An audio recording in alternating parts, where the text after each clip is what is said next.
Je suis né précisément le 27 avril 1728 à 4h15 de la matinée.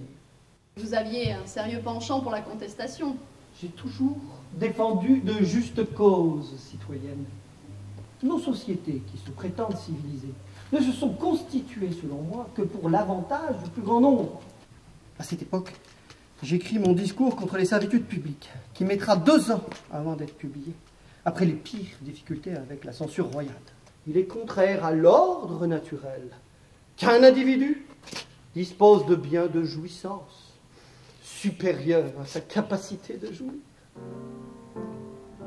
Je me souviens comment le peuple de Paris a réduit à néant cette sombre forteresse, pierre par pierre.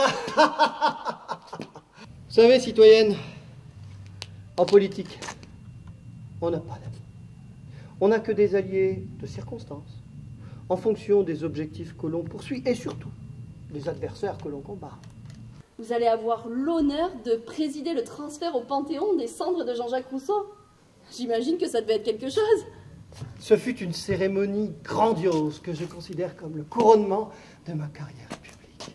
Vous devinerez l'atmosphère étrange qui régnait lors de nos débats enflammés. J'imagine l'ambiance. Je ne suis pas sûr d'avoir été bien compris.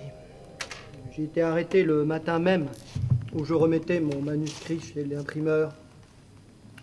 En même temps que Babeuf, tiens, lui aussi critiquait le pouvoir.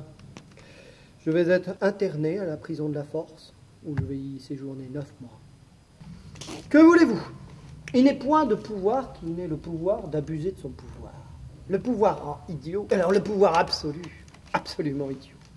Regardez Napoléon. J'avais confectionné un système qui collectait séparément les urines, les selles. L'institution du mariage emprisonne l'homme comme la femme en les enchaînant dans des contraintes imposées, alors que la femme doit pouvoir rester libre et vivre d'une manière aussi indépendante que l'homme. Être libre, créatif, et j'ai oublié le 3e, mais ça peut être... Amoureux? Bah oui, amoureux.